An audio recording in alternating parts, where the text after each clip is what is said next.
Hello दोस्तों, welcome to my channel commerce वाले सरदार जी, जहां कॉमर्स रटाया नहीं समझाया जाता है। दोस्तों, आज हम पढ़ेंगे difference between not for trading concern and trading concern. जैसे कि मैंने अपनी पिछली वीडियो में बताया था कि दैट जो ट्रेडिंग ऑर्गेनाइजेशन होती हैं और जो नॉन ट्रेडिंग ऑर्गेनाइजेशन होती हैं, दोनों के बीच क्या मीनिंग होता है उनका। आज हम ये पढ़ेंगे दोनों के बीच में डिफरेंस क्या है। सबसे पहले हम ये पढ़ें कि भाई नॉट फॉर प्रॉफिट कंसर्न क्या होती हैं। तो नॉट फॉर प्रॉफिट ऑर्गेनाइजेशन या नॉट फॉर प्रॉफिट कंसर्न वो कंसर्न्स होती हैं जिसका मेन मोटिव प्रॉफिट कमाना नहीं है। एंड ट्रेडिंग कंसर्न कौन सी होती है, ट्रेडिंग ऑर्गेनाइजेशन कौन सी होती हैं। ट्रेडिंग ऑर्गेनाइजेशन मतलब वो ऑर्गेनाइजेशन जिसका मेन मोटिव प्रॉफिट कमाना होता है। आइए अब हम पढ़ लेते हैं दोनों के बीच में क्या डिफरेंस है। सबसे पहले नॉट फॉर प्रॉफिट कंसर्न जो रहती है उनका जो ऑब्जेक्टिव रहता है वो प्रॉफिट कमाने का बिल्कुल भी नहीं रहता। ये जो ऑर्गेनाइजेशंस रहती हैं ये सोशल एक्टिविटीज, सोशल वेलफेयर, इन सब के लिए जो है ज़्यादा काम करती हैं। इसमें मेन मोटिव उनका जो है प्रॉफिट कमाने का नहीं होता है। जबकि जो ट्रेडिंग ऑर्गेनाइजेशंस होती हैं ये अपनी एक्टिविटीज इसलिए परफॉर्म करती हैं ताकि ये क्या कर पाएँ, प्रॉफिट अर्न कर पाएँ। इनको जो है ज़्यादा से ज़्यादा प्रॉफिट हो।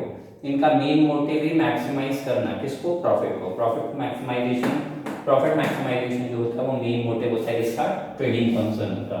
जबकि सोशल वेलफेयर मेन कंसर्न होता है किसका, नॉट फॉर प्रॉफिट कंसर्न का। अब आइए अब हम जानते हैं कि भाई इनके फाइनेंशियल स्टेटमेंट्स जो हैं वो क्या होते हैं। नॉट फॉर प्रॉफिट कंसर्न में तीन टाइप के फाइनेंशियल स्टेटमेंट्स होते हैं। Number 1 receipt and payment account, number 2 income and expenditure account and number 3 balance sheet. आने वाले वीडियो में मैं इनको और डिटेल से आपको बताऊंगा, लेकिन सिर्फ अभी मैं इतना बता देता हूँ कि रिसिप्ट एंड पेमेंट अकाउंट में हमें जो भी पैसा मिलता है, जो भी कैश हमें मिलेगा वो हम रिसिप्ट में लिखते हैं। जितना भी पैसा हमारे पास से जाएगा वो हमारा पेमेंट साइड लिखा जाता है। ठीक उसी प्रकार हमारी जितनी भी इनकम होती है वो हम इनकम साइड लिखेंगे एंड जितने भी एक्सपेंसेस होते हैं वो हम एक्सपेंडिचर साइड लिख लेते हैं। साथ ही साथ जो बैलेंस शीट होती है, बैलेंस शीट से हम जो है फाइनेंशियल पोजीशन को असेस कर पाते हैं। इसमें जो है हमारे एसेट्स कितनी है, लायबिलिटीज कितनी है, हमारा कैपिटल फंड क्या है, इन सब के बारे में हमें इंफॉर्मेशन बैलेंस शीट से पता चल जाती है। और एक बात मैं आपको बताना चाहूँगा कि जो रिसिप्ट एंड पेमेंट अकाउंट है वो हमारे लिए जो है एक रियल अकाउंट होता है। यानी कि अगर हमारे को पैसा मिल रहा होगा तो व्हाट कम्स इन, जैसे कि आपने 11th में पढ़ा होगा, what comes in debit and what goes out credit. यानी कि जो भी चीज़ हमारे पास आ रही है, तो कैश अगर हमारे पास आ रहा है it means there is a receipt of cash. हमारे को कैश मिल रहा है तो हम कौन सी साइड लिख देंगे, रिसिप्ट साइड लिखेंगे।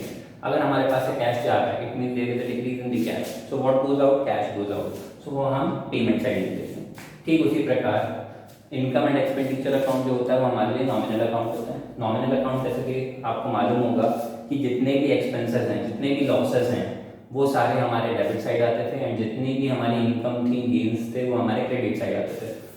जितने भी हमारे एक्सपेंसेस होंगे वो हम एक्सपेंडिचर साइड लिख देंगे और जितनी भी हमारी इनकम होगी वो हम इनकम साइड लिख देंगे। इतनी बात क्लियर होगी दोस्तों। अब आती है बात इसकी ट्रेडिंग कंसर्न्स की या ट्रेडिंग ऑर्गेनाइजेशन की। जो ट्रेडिंग ऑर्गेनाइजेशन होती हैं इसमें भी तीन टाइप के फाइनेंशियल स्टेटमेंट्स जो हैं वो बनाए जाते हैं। Number 1 trading account, number 2 profit and loss account, number 3 balance sheet. Trading account, ज़्यादातर जो ट्रेडिंग अकाउंट है वो मैन्युफैक्चरिंग ऑर्गेनाइजेशन जो होती है, मैन्युफैक्चरिंग कंसर्न जो होती हैं वो लोग बनाती हैं। इससे जो है हमें क्या पता चलता है, इससे हमें हमारा ग्रॉस प्रॉफिट के बारे में पता चलता है कि हम ऑर्गेनाइजेशन को ग्रॉस प्रॉफिट कितना हो रहा है। ये सारी चीज़ें हमें ट्रेडिंग अकाउंट से पता चलती हैं। इसके बाद बात आती है किसकी, प्रॉफिट एंड लॉस अकाउंट की। प्रॉफिट एंड लॉस अकाउंट से कंपनी का नेट प्रॉफिट या नेट लॉस पता चलता है कि कंपनी को एक्चुअली में कितना प्रॉफिट है या एक्चुअली में कितना लॉस है। सारे खर्चे लेस करने के बाद कंपनी के पास नेट में कितना प्रॉफिट बचा है, नेट में कितना लॉस बचा है, वो सब प्रॉफिट एंड लॉस अकाउंट से पता चलता है। एंड नंबर 3 जो बैलेंस शीट है, बैलेंस शीट का मतलब यहाँ पे बैलेंस शीट से हम फाइनेंशियल पोजीशन के बारे में पता लगा पाते हैं। कंपनी के पास एसेट्स कितनी है, कंपनी की लायबिलिटीज कितनी है, कंपनी की फाइनेंशियल पोजीशन कैसी है, इन सब की इंफॉर्मेशन हमें बैलेंस शीट के थ्रू पता चल जाती है। इतनी बात की समझ में आप लोगों को। अब आती है बात इसकी, एक और जो डिफरेंस बिटवीन होता है नॉट फॉर प्रॉफिट कंसर्न और ट्रेडिंग कंसर्न के बीच में वो होता है कैपिटल फंड या कैपिटल अकाउंट। जो नॉट फॉर प्रॉफिट कंसर्न होती है उसमें हम कैपिटल फंड बनाते हैं। जाहिर सी बात है कैपिटल अकाउंट हम इसलिए भी नहीं बनाते हैं क्योंकि इसमें मेंबर्स होते हैं उनको प्रॉफिट डिस्ट्रीब्यूट नहीं किया जाता है, बल्कि ये फंड का उपयोग जो है आगे हम जो भी हमारी सोशल एक्टिविटीज़ हैं उसके लिए हम करते हैं। जबकि कैपिटल अकाउंट ट्रेडिंग कंसर्न में जो उसके ओनर होते हैं उनका कैपिटल अकाउंट होता है, उसमें प्रॉफिट आता है तो वो उनका प्रॉफिट होता है, इससे वो बिजनेस में लगाना चाहें, बिजनेस को एक्सपैंड करना चाहें या खुद के यूज़ के लिए यूज़ करना चाहें, जो भी करना चाहें वो कर सकते हैं। तो कैपिटल फंड जो है वो नॉट फॉर प्रॉफिट कंसर्न में होता है, ट्रेडिंग ऑर्गेनाइजेशन में जो है कैपिटल अकाउंट बनाया जाता है। इसके बाद बात आती है इसकी रिजल्ट। रिजल्ट में मतलब नॉट फॉर प्रॉफिट ऑर्गेनाइजेशन में या तो हमें सरप्लस मिलेगा या तो हमें डेफिसिट मिलेगा।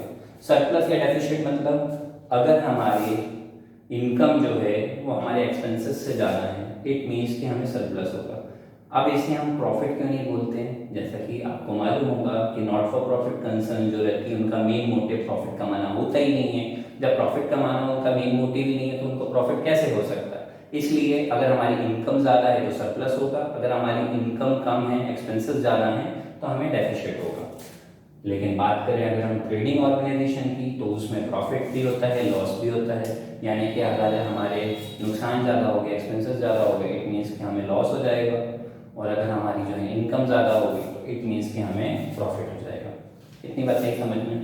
Last but not the least, जो सरप्लस है या जो प्रॉफिट है उनका डिस्ट्रीब्यूशन कैसे किया जाता है। तो जो नॉट फॉर प्रॉफिट ऑर्गेनाइजेशन है उसमें अगर या तो आपको सरप्लस है या आपका डेफिसिट है, ये सारा जो है हम किस में ट्रांसफर कर देते हैं, कैपिटल फंड में ट्रांसफर कर देते हैं। किस में ट्रांसफर कर देते हैं, कैपिटल फंड में। जैसा कि मैंने आपको बताया था कि इसी फंड का यूज जो है हम सोशल एक्टिविटीज में करते हैं। तो अगर सरप्लस होगा तो कैपिटल फंड बढ़ जाएगा ऑटोमेटिकली, अगर डेफिसिट होगा तो कैपिटल फंड घट जाएगा। लेकिन बात करें अगर हम ट्रेडिंग ऑर्गेनाइजेशन की, अगर इसमें जो है हमें प्रॉफिट होता है या लॉस होता है, अगर प्रॉफिट होता है तो वो इससे जो है ओनर को दे दिया जाता है, इससे उसका कैपिटल भी बढ़ जाता है। और अगर लॉस होता है तो वो भी हम ओनर को ही, ओनर अगर होते हैं उनके बीच में डिस्ट्रीब्यूट कर दिया जाता है और उनके कैपिटल में इसको एडजस्ट कर दिया जाता है। सो ये था difference between not for profit concern and trading concern. अगर आपको मेरी ये वीडियो अच्छी लगी तो प्लीज़ करके इसको लाइक कीजिएगा और सब्सक्राइब कीजिएगा। Thank you.